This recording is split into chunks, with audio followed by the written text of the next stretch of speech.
The air in the ballroom of the San Francisco Marriott Marquis crackled with the energy of a billion-dollar industry. Tech mogul Connor Harrington, CEO of Innovate Horizons, stood at the center of it all, a king in his court. He was a man who had everything, and tonight he wanted everyone to see his newest acquisition. On his arm was Brooke Davenport, her smile as bright as the diamonds at her throat. He whispered in her ear, and her laughter echoed a sound that cut through the polite chatter. He was parading his affair for the whole world to see, a brazen display of power.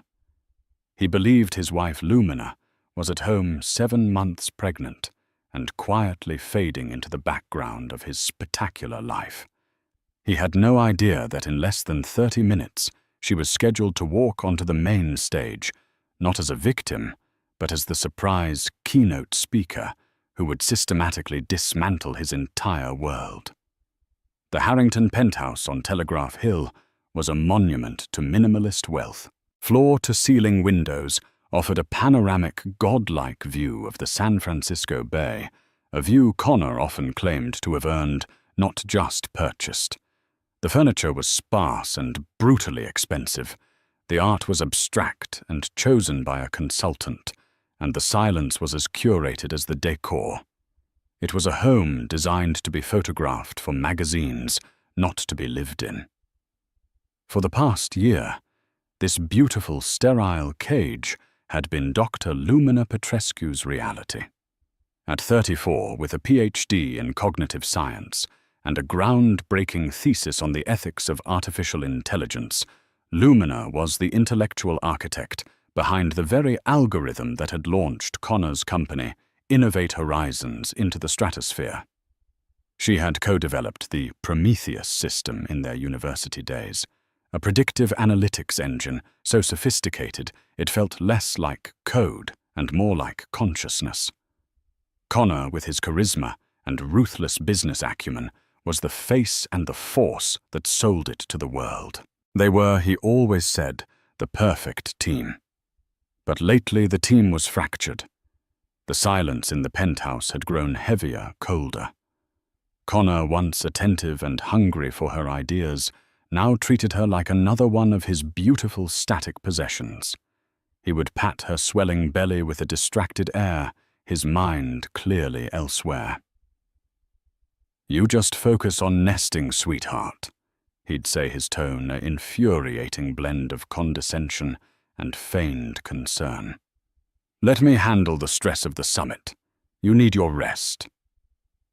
The Global Innovators Summit was Connor's Super Bowl. It was the annual gathering of tech royalty venture capitalists and the journalists who chronicled their ascents and falls. Innovate Horizons was a platinum sponsor, and Connor was slated to give a major presentation on its future. For months, it was all he talked about. Lumina saw the signs, of course. A woman with her analytical skills couldn't miss them. They weren't clichés from a cheap novel. They were data points in a pattern of betrayal. The late-night board meetings that left his shirt smelling faintly of a floral perfume she didn't own. Specifically, Joe Malone's peony and blush suede. The second phone, a sleek burner he thought he kept well hidden, tucked into his gym bag. The credit card statements with charges for lavish dinners for 2 at Saison, and rooms at the Post Ranch Inn in Big Sur. On weekends he was supposedly on solo strategy retreats. She didn't confront him. A dramatic, tearful showdown was not her style. It was also she knew precisely what he would expect, and it would give him the power to paint her as the emotional, hormonal pregnant wife. He would gaslight her with practiced ease. So she gathered data, compiling it with the detached precision of a research scientist. The name Brooke Davenport came from a careless email he'd left open on his laptop, a gushing thank you for a transformative weekend. A quick, discreet search revealed Brooke to be a rising star in his own marketing department. Young, ambitious, beautiful, and it seemed utterly captivated by the narrative Connor was spinning. Lumina felt the pain, a cold, heavy stone in her chest, but she refused to let it paralyze her. Her grief was a private, silent thing, mourned in the quiet hours after midnight, when Connor was asleep, his breathing untroubled. Her mind, however, was already working on a solution. Not a solution to save her marriage. She had already run the diagnostics on that, and the system was irretrievably corrupt.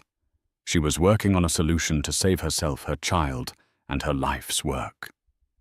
2 weeks before the summit, she called her old mentor and trusted friend, Dr. Ben Carter, a respected professor at Stanford and one of the summit's organizers. "Ben," she said, her voice calm and steady, a stark contrast to the turmoil inside her. "I need a favor, a significant one. Your evening keynote speaker for the first day. Jeffrey Hinton, isn't it?" "Lumina." "It's good to hear from you. Yes, that's the plan. Why?" Ben's voice was warm, a welcome sound in her cold world. "He's going to cancel," Lumina stated, not as a question, but as a fact. "He has a family emergency. He just doesn't know it yet." There was a pause on the line. "Lumina, what are you talking about?" His office confirmed his travel just yesterday. His daughter is having a minor but unexpected surgical procedure. He'll want to be there. He's a good man. You'll get the call tomorrow morning, she explained. She had learned about the planned procedure through a friend in the academic community. It was a small piece of information, a lever. "When he cancels, you'll have a hole in your schedule. I want the slot." Ben was silent for a long moment. He was sharp enough to hear what she wasn't saying. He knew of her contributions to Prometheus, and he had seen how Connor had gradually erased her from the company's public narrative. "This is about Connor, isn't it?" "This is about integrity, Ben," she replied softly, "and about setting the record straight. The title of my talk will be The Architecture of Authenticity, Foundational Code, and Corporate Integrity." Ben let out a low whistle. "That's a loaded title, Lumina. Are you sure about this? You're 7 months pregnant." "The baby is the reason I have to be sure," she answered, one hand resting on her stomach. "I will not let my child be born into a world where their father's legacy is built on a lie and their mother's work is erased. Can you do it?" Another pause. "Then send me the abstract. I'll make the calls. But Lumina, once you step on that stage, there's no going back." "I know," she said, a new steely resolve hardening her voice. Going back is no longer an option. The facade was about to crumble, and she would be the one holding the hammer. The lobby of the Marriott Marquis was a chaotic ballet of ambition and technology. The air hummed with a dozen languages, the clinking of glasses and the incessant murmur of networking. Projections of corporate logos slid across the marble floors. Connor Harrington moved through it all like a shark parting the waters with his sheer presence. And tonight, he was not alone. Brooke Davenport was fastened to his arm, her red dress a bold slash of color in a sea of dark suits. She was everything Lumina was not overtly glamorous, effusively charming and radiating an almost desperate need for the spotlight. She tilted her head back and laughed at something Connor said, a practiced musical sound designed to draw attention. And it worked. Heads turned. Whispers followed in their wake. "Is that his wife?" a young journalist from TechCrunch asked his editor. "No, his wife is Lumina Petrescu. Brilliant academic, very private, and very pregnant." The editor replied, his eyes narrowing. "That is Brooke Davenport, from his marketing team. This is a statement." Connor relished the attention. He saw the raised eyebrows, the exchanged glances. It was a power play, a public declaration that he was a man unbound by convention. He guided Brooke to the central bar, a prime piece of social real estate, and ordered 2 glasses of vintage champagne. "To new beginnings," he toasted, his voice loud enough to be overheard by those nearby. He touched his glass to hers. Brooke blushed, a perfect mix of coyness and pride. To the future Connor. She truly believed it. He had sold her a compelling story, a loveless, dying marriage, to a cold, academic woman who didn't understand him or his ambition. He'd told her Lumina was content to be a recluse, that they were essentially living separate lives. He was just waiting for the right time, after the baby was born, to make the separation official and dignified. Brooke, blinded by his wealth and charisma, saw herself as his rescuer, the vibrant woman who would finally make him happy. They were soon surrounded by a coterie of sycophants and business associates. Connor was in his element, holding court. He introduced Brooke not as his girlfriend, but with a clever corporate euphemism that was somehow more insulting to Lumina. "Everyone, I'd like you to meet Brooke Davenport," he announced, his hand possessively on the small of her back. "Brooke is one of our most dynamic executives and a special consultant on our new branding initiative. Her vision is absolutely integral to the future of Innovate Horizons." The words hung in the air, thick with unspoken meaning. Integral to the future. He was replacing Lumina in every aspect of his life, publicly and professionally. A few people shifted uncomfortably. They knew Lumina. They respected her. David Chen, a venture capitalist who had known the couple for years, approached with a tight smile. "Connor, good to see you." David said, his eyes flicking briefly coolly to Brooke. "How's Lumina doing? Must be getting close now." Connor's smile didn't falter. It was a well-rehearsed mask of casual concern. "She's great, Dave, thanks for asking. Just taking it easy at home. You know how it is. We decided it was best for her to avoid the chaos of the summit this year. Doctor's orders, you understand." It was a perfect, plausible lie, and it was a dismissal. He was branding his pregnant wife as fragile and invalid, to be kept out of sight while he, the vital patriarch, conquered the world with his new, improved partner. Brooke, meanwhile, played her part to perfection. She spoke intelligently about marketing synergy and brand disruption, using the buzzwords Connor had taught her. She looked at him with an adoration that fed his already monstrous ego. To the outside world, they looked like the new power couple of Silicon Valley. Connor felt invincible. He had his empire, his legacy, his beautiful mistress and a wife safely tucked away at home. He checked his watch. The opening night reception was winding down. Soon they would all file into the main auditorium for the evening keynote. He'd heard the original speaker had cancelled, and he was vaguely curious about the replacement. Probably some boring academic Ben Carter had dredged up at the last minute. "Shall we find our seats?" he said to Brooke, taking her hand. "I've reserved the front row. I want to make sure you see everything."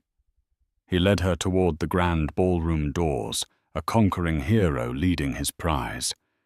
He felt the weight of hundreds of eyes on them, and it was intoxicating. He was Connor Harrington, a man who wrote his own rules. He had never been more confident, more arrogant, or more utterly and completely blind to the tidal wave that was about to break over his head. The stage was set, but he had profoundly misjudged who the star of the show would be. While Connor Harrington was performing his grand public spectacle, Lumina Petrescu was in the quiet, focused solitude of the keynote speaker's green room. It was a small, functional space backstage, a sofa, a table with a pitcher of water, and a monitor showing a live feed of the bustling reception hall. She wasn't watching the monitor. She didn't need to see the whispers or the sideways glances. She had predicted that behavior with near-perfect accuracy. Instead, she sat at the table, her laptop open, scrolling through the final version of her presentation slides. They were minimalist and stark black backgrounds, white text, and a few complex diagrams illustrating neural networks and data pathways. There were no stock photos, no corporate logos. It was a presentation of pure information, pure logic. On a chair next to her was a simple, elegant maternity dress in a deep sapphire blue. It was a color that projected calm authority. Her hair was pulled back into a simple professional chignon, and her makeup was understated.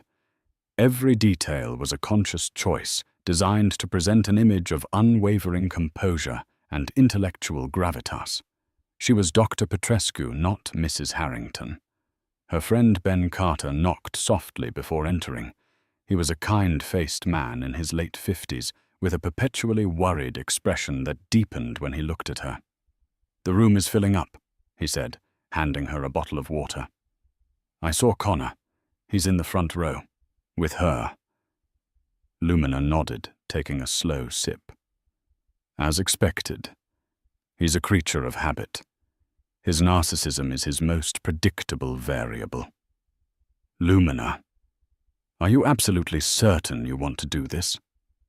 Ben asked, his voice laced with concern. "There are other ways. Lawyers' private settlements. You don't have to detonate your life in front of 3,000 people." "They're not detonating my life, Ben. They're detonating the lie that has become my life," she corrected him gently. "I can't build a future for my child on a foundation of deceit. More importantly, I can't let him continue to build his empire on my work while publicly erasing me." She looked down at her hands, then back at him, her eyes clear and resolute. "Do you know how I finally confirmed everything?" Ben shook his head.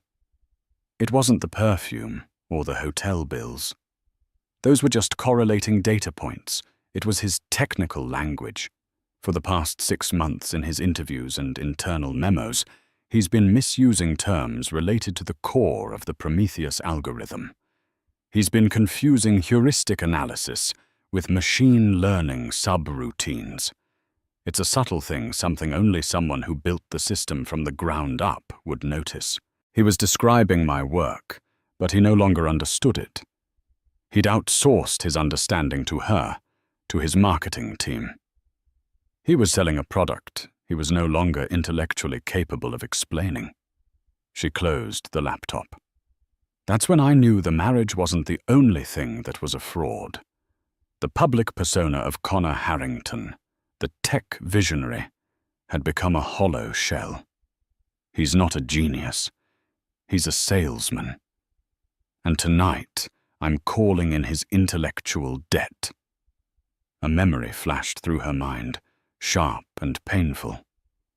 A few months ago, she had tried to talk to him about a potential ethical flaw she'd discovered in a new iteration of Prometheus, a bias in the dataset that could have discriminatory outcomes. He'd waved her off mid-sentence. "Honey, don't worry your pretty pregnant head about it. The engineers have it covered." He hadn't even looked up from his phone. It was the moment she transitioned from partner to nuisance in his eyes. It was the moment she knew she had to act. A stage manager peeked into the room. "5 minutes, Dr. Petrescu?" Lumina stood up slowly, her hand instinctively going to her belly, a gesture of both protection and strength. She felt a small kick, a tiny internal affirmation. She was not alone in this. Ben put a hand on her shoulder. "Jeffrey Hinton sends his regards, by the way," he said with a slight smile. "He said his daughter's procedure went well and to tell the surprise Keynote to give 'em hell." Lumina smiled back, a genuine if fleeting expression. "I don't intend to give them hell, Ben. I intend to give them the truth. In his world, that's far more terrifying." She smoothed down her dress and took a deep, centering breath. The ambient noise of the crowd in the auditorium filtered through the walls, a low, expectant roar. They were waiting for a speech about technology. She was about to give them a lesson in consequences. As she walked towards the side of the stage, she was no longer a wife betrayed. She was a scientist about to present her findings. And her primary subject, Connor Harrington, was sitting in the front row, blissfully unaware that he was about to become the world's most public case study. The lights in the vast auditorium dimmed, and a hush fell over the thousands of attendees. On stage, a massive screen glowed with the logo of the Global Innovators Summit. Connor Harrington leaned back in his front row seat, draping his arm casually around Brooke's chair. He gave her a smug, self-satisfied smile. A man at the peak of his power, observing the world he believed he owned. The summit's host, a well-known tech journalist named Sarah Jenkins, walked to the podium. The spotlight found her a lone beacon in the darkness. "Good evening, everyone, and welcome to the opening night of the Global Innovators Summit," she began, her voice echoing through the state-of-the-art sound system. "We have an incredible few days ahead of us, but we are going to start tonight with a very special presentation.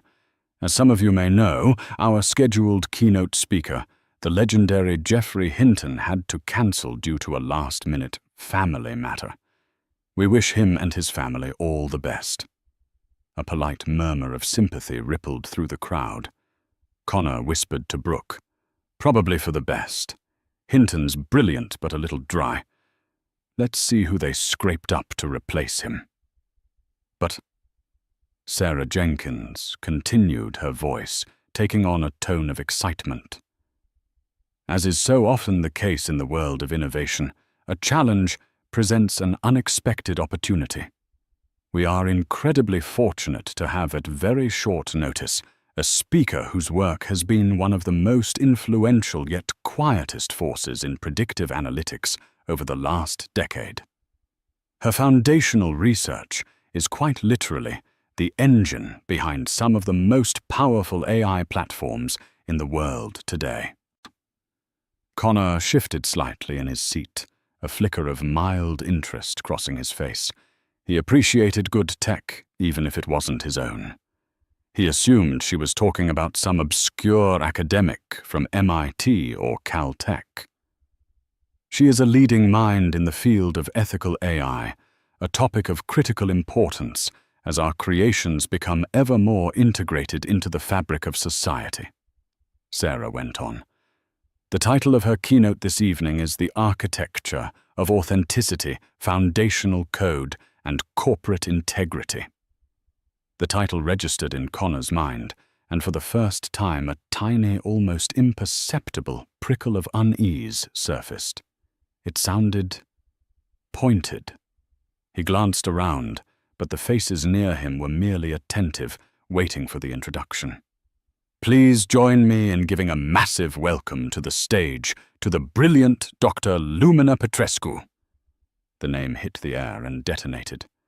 For a full 3 seconds there was absolute silence. The name was known in the upper echelons of the industry, but she was famously private. More to the point, for hundreds of people in that room, she was known primarily as one thing: Connor Harrington's wife. Then the spotlight swiveled from the podium to the side of the stage, and into its bright, unforgiving circle walked Lumina. She was not the frail, wilting woman from Connor's dismissive narrative. She was poised, her pregnancy not a vulnerability, but a statement of undeniable presence. The deep blue of her dress was a stark, commanding contrast to the black stage. Her expression was serene, her gaze sweeping across the thousands of faces before her with a calm authority that was utterly mesmerizing. A wave of shock rippled through the auditorium. Gasps were audible. Phones previously polite and hidden were suddenly raised, their small red recording lights blinking on like a field of fireflies. The collective whisper of her name, Lumina Petrescu, washed across the room. But all of that was just background noise to the silent cataclysm happening in the front row. Connor Harrington froze. The smug smile on his face didn't just disappear, it shattered. The blood drained from his face, leaving behind a waxy grey pallor.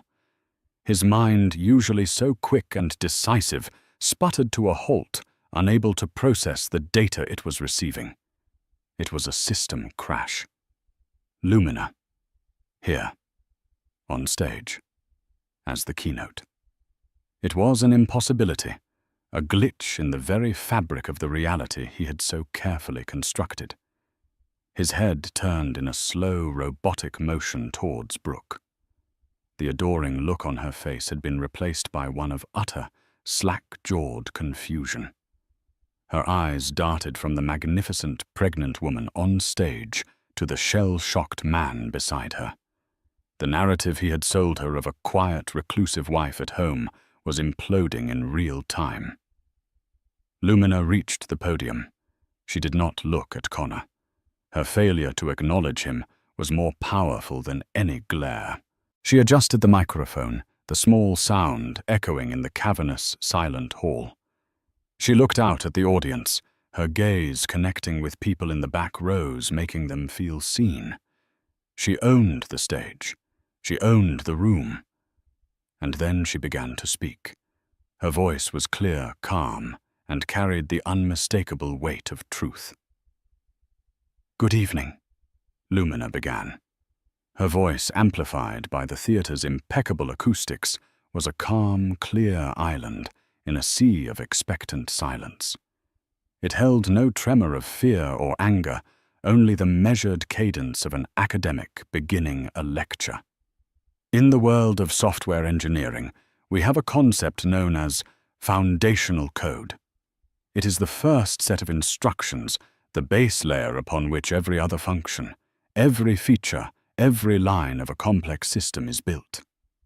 She paused, her eyes scanning the vast, darkened room, making brief but meaningful contact with individuals in the crowd. The audience composed of the world's most brilliant engineers and ruthless capitalists settled in. This was familiar territory, a standard opening for a high-level tech talk. In the front row, Connor felt a fraction of the tension in his shoulders release. An academic talk. A boring academic talk. This was manageable. He shot a condescending glance at Brooke, a silent, "I told you so." "If your foundational code is clean," Lumina continued, her voice resonating with a quiet authority. "If it is elegant, logical, and robust, you can build a stable and powerful system. You can add layers, scale complexity, and innovate with confidence. But if that foundational code is flawed, if it is compromised, built on a logical fallacy, or worse, on a deliberate deceit, the entire structure becomes inherently unstable." A diagram appeared on the massive screen behind her, a clean, elegant decision tree, its branches spreading in perfect symmetry. "You can create the most beautiful, intuitive user interface," she went on, taking a slow step away from the podium owning the stage. "You can launch the most brilliant, persuasive marketing campaign. You can, for a time, convince the world of the system's power and perfection. But the flaw remains buried deep within the core. It creates a kind of technical debt, an invisible corrosion that spreads. Bugs appear that cannot be traced. Data becomes corrupted in subtle, insidious ways. The system develops ghosts in its own machine. Eventually, under pressure, it will not just fail. It will collapse." The diagram behind her flickered, and a single corrupted node deep in the trunk of the decision tree turned red. From it, spiderwebs of red corruption spread silently through the entire structure, tainting its elegant symmetry. The visual was stark, undeniable.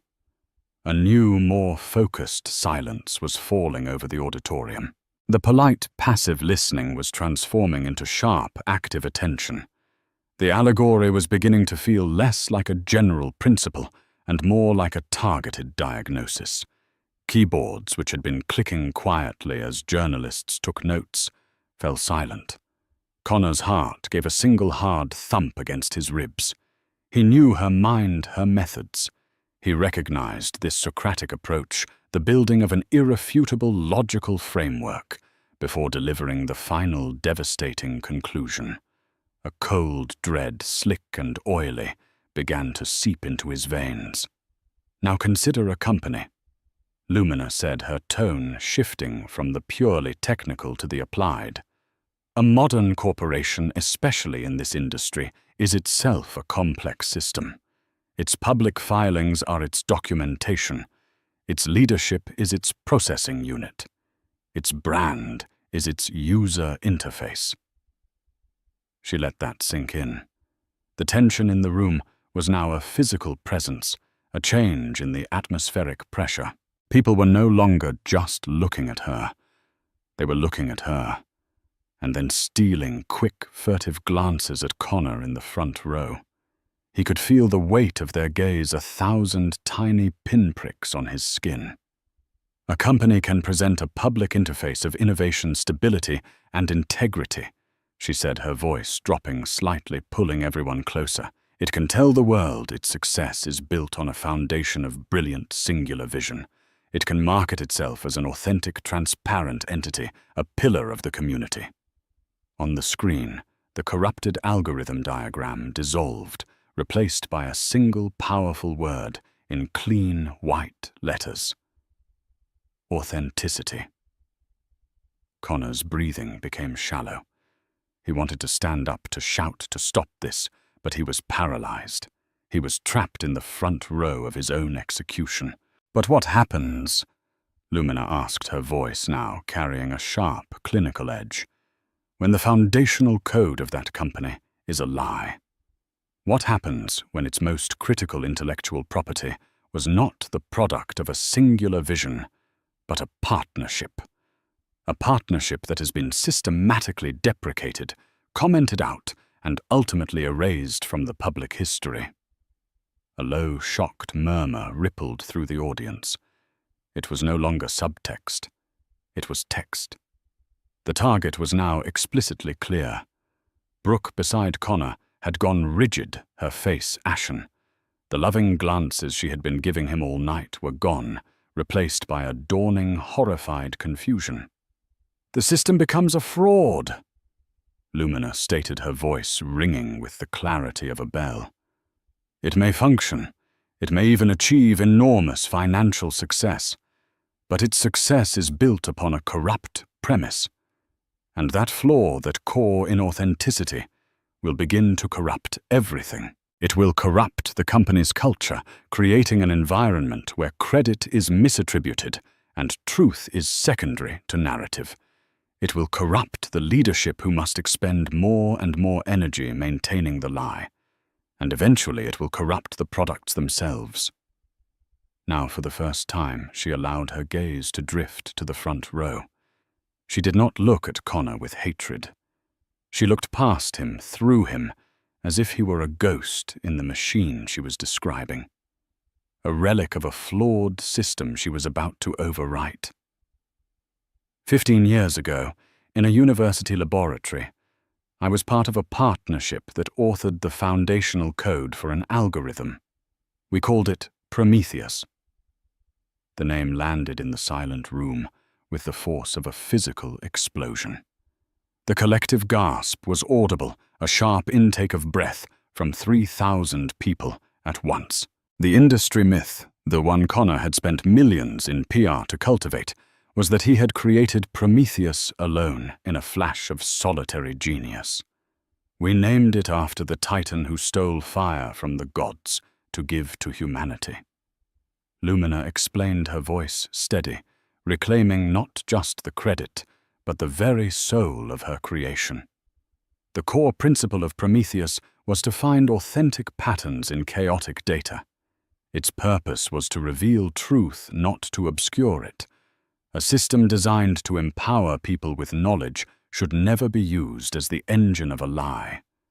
Her voice hardened with a resolve that was almost terrifying in its calm.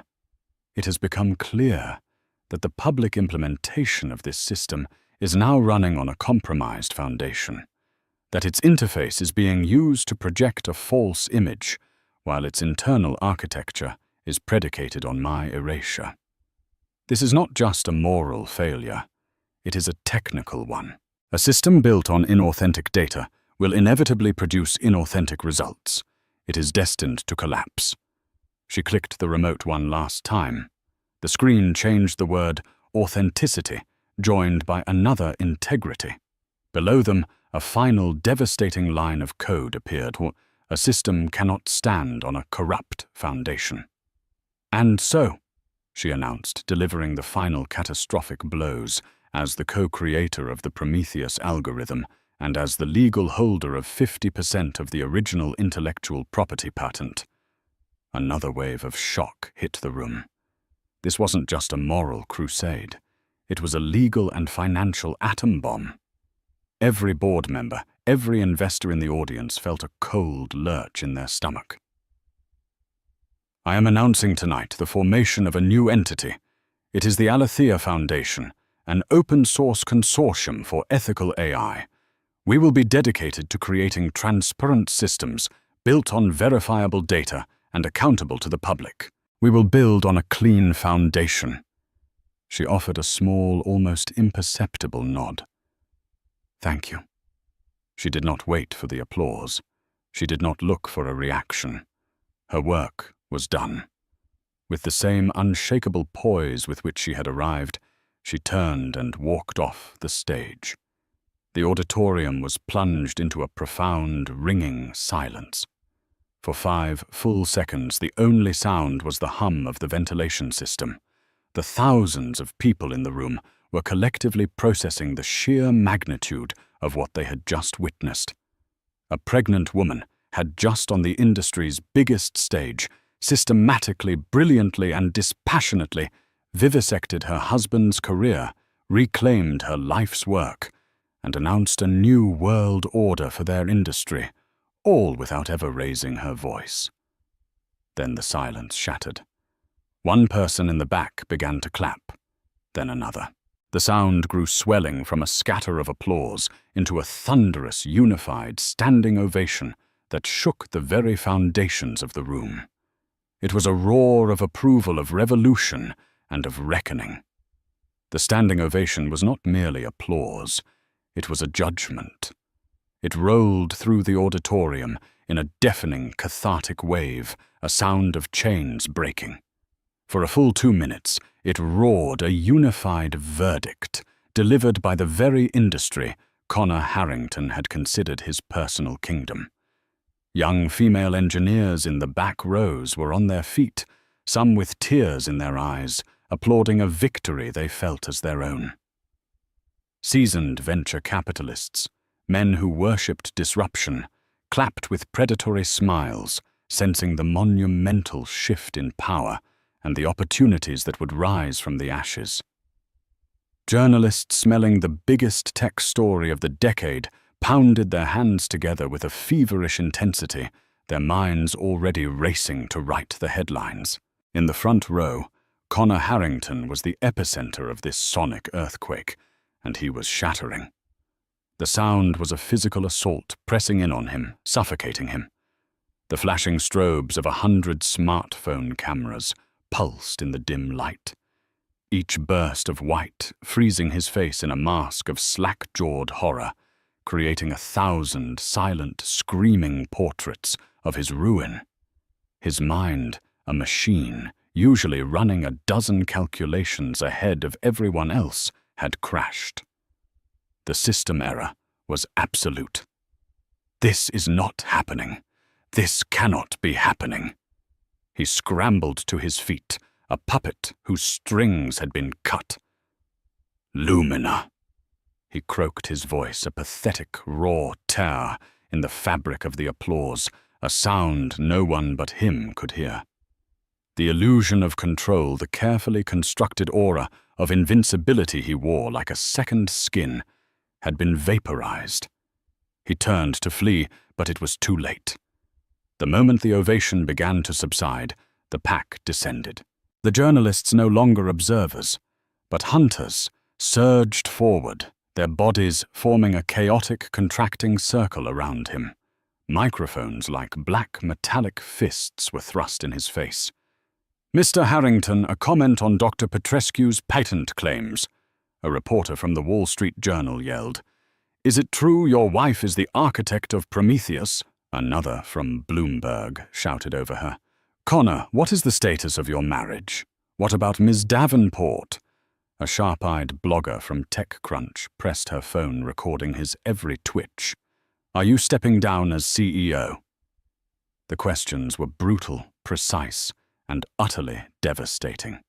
He flinched back, throwing an arm up to shield his face as if from a physical blow. "No comment. Get away from me." He snarled, the sound feral.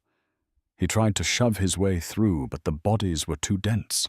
His security guards, the pair of large men, who were hired more for their intimidating presence than for their ability to handle a crisis, were caught flat-footed, their attempts to form a barrier clumsy and futile.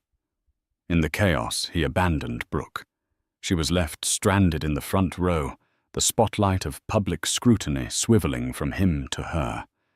The adoring, ambitious smile she had worn all night was gone, replaced by a pale, trembling confusion. The camera flashes were merciless, capturing the dawning terror in her eyes. She was no longer the glamorous consultant, the ascendant queen. In the span of 15 minutes, she had been demoted to a cliché, the other woman, the home wrecker, the fool.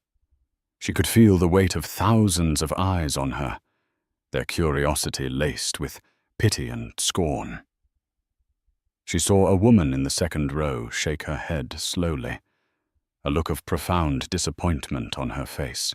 The narrative Connor had so carefully woven for her of a dying marriage and a heroic rescue was a lie, and she had been its most willing believer.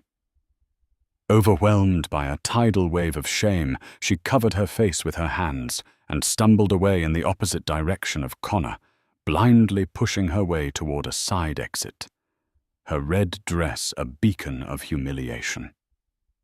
While Connor and Brooke were being consumed by the inferno they had helped create, Lumina was in the serene quiet backstage. She stepped off the stage and into the waiting presence of Ben Carter. He was holding a glass of water, his face a mask of profound awe and vicarious terror. "My God, Lumina," he whispered, his voice trembling slightly. "I think you just started a revolution." Lumina accepted the glass, her hand as steady as a surgeon's. "It's done," she said, her voice devoid of triumph, holding only the quiet finality of a necessary task completed. The first step anyway. Her phone, which she had entrusted to Ben, was buzzing on a nearby table with a frantic, incessant energy. He picked it up, and his eyes widened. "It's the whole world," he stammered, scrolling through the screen. "Twitter is a firestorm. Innovate Integrity and #Lumina Petrescu are trending globally. Bloomberg has a flash bulletin, Innovate Horizons IH, in free fall in after-hours trading, following Keynote by CEO's wife. It's already down 15%, Lumina. 15. He showed her the screen, the brutal, plunging red line of the stock chart, a testament to the seismic impact of her words. A well-known tech investor had already tweeted, "Just sold all my IH stock. A company's valuation is only as strong as its leadership's integrity. Investing in #Aletheia instead." The green room door opened, and her lawyer, Jessica Sloan, entered. She was a hawk in a tailored suit, and her expression was one of grim satisfaction. She had watched the entire speech on a private feed from her car. "Magnificent," Jessica said, her voice crisp and devoid of emotion. "The divorce papers were filed electronically the moment you said thank you. The petition to the board is already in their inboxes. The injunction to freeze all shared marital assets was time-stamped 2 minutes ago. They are legally paralyzed. She motioned towards a private exit at the rear of the backstage area. Cars waiting. Let's go. The media is swarming the front. As Lumina's team whisked her away into the cool San Francisco night, the gears of the machine she had set in motion were grinding with unstoppable force. Board members of Innovate Horizons were frantically texting each other, attempting to convene an emergency meeting in a hotel suite, their faces pale with the sudden terrifying prospect of shareholder lawsuits. Connor finally broke free, shoved into a service elevator by his struggling security team. The doors slid shut, encasing him in a small, silent stainless steel box. The sudden quiet was more deafening than the roar of the crowd. He leaned his head against the cool metal, his breath coming in ragged gasps. His tailored suit felt like a train. He pulled out his phone, his hand shaking. The screen was a nightmare of notifications. Hundreds of missed calls and texts from his board, his COO, his frantic PR chief, his father.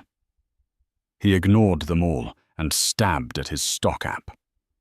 The red line on the screen was steeper now, a cliff face, 20%. He had lost billions in personal wealth in under an hour. It was a hemorrhage, and he had no way to stop the bleeding. He tried Lumina's number. Voicemail. He tried again. Voicemail. The subscriber you have dialed is not available. Blocked.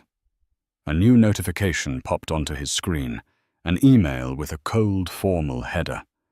It was from the law offices of Jessica Sloan. The subject line was a death sentence in 4 words. Notice of legal action. He tapped it open.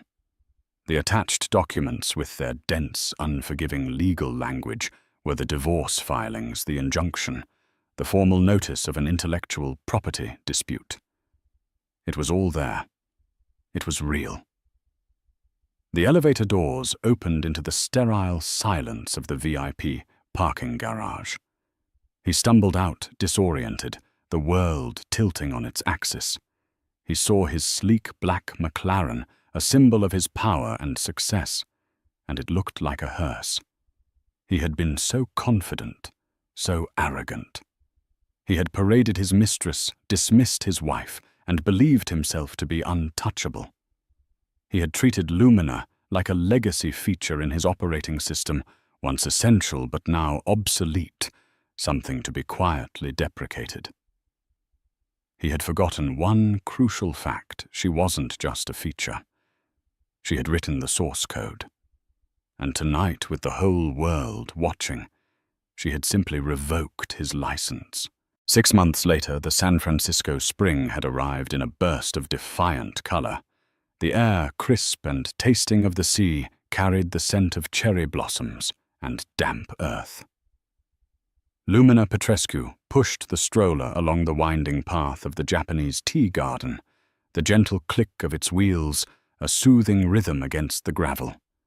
She breathed it all in the freedom, the quiet, the simple profound joy of being present in her own life. The storm that had broken after her keynote had been every bit as ferocious as the media had predicted. For weeks, she was a reluctant celebrity, her face on the cover of magazines from Wired to Forbes. She was hailed as a feminist icon, a corporate warrior, a tech visionary. But she was also hounded by paparazzi and subjected to the vitriol of online trolls who defended Connor. Her days were a blur of depositions with her lawyer, Jessica Sloan. Tense negotiations with the Innovate Horizons board, and the quiet, draining work of legally disentangling a decade of her life from a man who had become a stranger. There were moments in the thick of it when exhaustion threatened to overwhelm her. She remembered one particularly grueling negotiation, a 10-hour marathon in a sterile conference room, where Connor's lawyers tried to paint her as a vindictive opportunist. She had sat there 8 months pregnant, her back aching, and calmly dismantled their arguments with documented evidence and the unassailable logic of the patent she co-owned. She hadn't raised her voice. She had simply presented the truth again and again, until their lies had nowhere left to hide. That all felt like another lifetime now. The legal battles were over. The noise had faded. What remained was the quiet strength of the world she was building. She found a secluded bench near the koi pond, the water a dark, shimmering mirror, reflecting the arched drum bridge and the carefully pruned maples. In the stroller beside her, her infant daughter Anya slept peacefully, her tiny chest rising and falling in a steady, trusting rhythm. Anya Petrescu. The name was a declaration, the first brick in her new foundation. Not Harrington. Not a name tied to a legacy of deceit, but one that was hers alone to define. The divorce settlement had been a landmark victory. Jessica Sloan, with surgical precision, had secured Lumina's undisputed control over her 50% stake in the Prometheus IP, alongside a significant portion of their shared assets. Connor's fall had been as spectacular as his rise. Forced out of his own company, his reputation incinerated, he was now a ghost in the valley he once ruled. Lumina had seen a headline a few weeks ago that he had sold his share of the Telegraph Hill penthouse at a loss and moved somewhere in Europe. She felt no triumph, no pity, just the quiet, final click of a door closing on a room she no longer needed to enter. Her focus was not on the past she had dismantled, but on the future she was actively creating. Her phone, resting on the bench, was not a source of anxiety, but a tool of creation. A moment ago, she had been reviewing a proposal from a German university to collaborate on an open-source AI auditing toolkit. This was the work of the Aletheia Foundation. Named for the Greek goddess of truth, the foundation was no longer just a bombshell announcement in a speech. It was a thriving entity. With a board of the world's most respected ethicists and computer scientists, including Ben Carter, Aletheia was already becoming what Lumina had envisioned, a lighthouse in the murky waters of big tech. They weren't building products for profit. They were building frameworks for integrity, offering their tools and expertise to any company willing to commit to transparency. In the most ironic of twists, their first and most significant partner was Innovate Horizons. The new board, stripped of Connor's hubris and faced with the stark reality of their situation, had come to her not as an adversary, but as a supplicant. They needed her. They needed her half of the patent, and they needed the legitimacy that only her ethical oversight could provide. The licensing agreement was stringent, embedding Aletheia's principles directly into the company's code of conduct. Innovate Horizons was being reborn, its foundational code both literal and figurative, being rewritten under the guidance of the woman its founder had tried to erase. Her phone buzzed, vibrating softly on the wood of the bench. She smiled, seeing the caller ID. "Hello, Ben. How are my two favorite geniuses?" Ben Carter's voice was a familiar welcome warmth. "Anya is contemplating the fluid dynamics of the koi pond, and I am contemplating my next board meeting."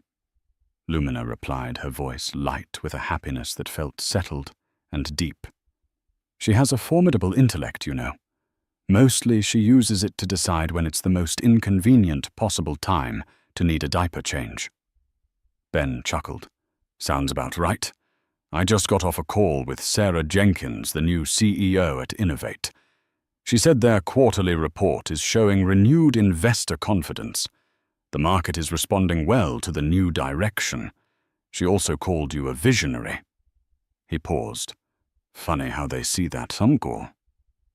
Now, Lumina watched a large golden koi swim lazily beneath a lily pad. They see it because it's now profitable to see it. She said the words, holding a wry truth, not bitterness. Integrity is a good business model when the alternative is public implosion. I'm just glad they're learning the right lesson, even if it was the hard way. The hard way is the only way some people learn, Ben agreed. Listen, the real reason I called, I was just looking at the calendar. It's been nearly a year since you first called me about Hinton's speaking slot. I just wanted to say, I'm so damn proud of you, Lumina. A wave of emotion washed over her, genuine and warm. I couldn't have taken that first step without you, Ben. Thank you. After they hung up, she slipped the phone away and turned her full attention to the garden, to her daughter. Anya was beginning to stir her small mouth, working in a dream. Lumina reached into the stroller and gently took her daughter's tiny hand, her fingers wrapping instinctively around Lumina's thumb. In that small, perfect grasp, Lumina felt the full weight and wonder of her new reality. This was why she had fought, not for revenge. Revenge was a fire that consumed everything and left only ash. This was for reclamation, for the right to build a life, a company and a legacy on a foundation of truth, for her daughter to be born into a world where her mother's name was synonymous with courage and integrity, not with a man's discarded property. The breeze rustled the leaves of the maple trees, whispering secrets of resilience and renewal. The city hummed in the distance, a reminder of the world she was helping to reshape. Here in the quiet heart of the garden, Lumina Petrescu was not a woman defined by a betrayal. She was a creator, a founder, a leader, and a mother. She had looked into the abyss of a collapsed life and had refused to fall. Instead, she had built a bridge across it, one made of intellect, courage, and an unwavering belief in the power of authenticity. Her foundation was clean, her future was her own, and in the sleeping face of her daughter, she saw that it was just the beginning. That's the incredible story of Dr. Lumina Petrescu, a woman who refused to be silenced and used her greatest weapon, her own brilliance, to reclaim her life and her legacy. Her story is a powerful reminder that true strength isn't about shouting the loudest, but about speaking your truth with unshakable integrity. She didn't just expose a lie. She built a new, more honest reality from its ashes, proving that our work, our worth, and our future belong to us, and no one can take that away.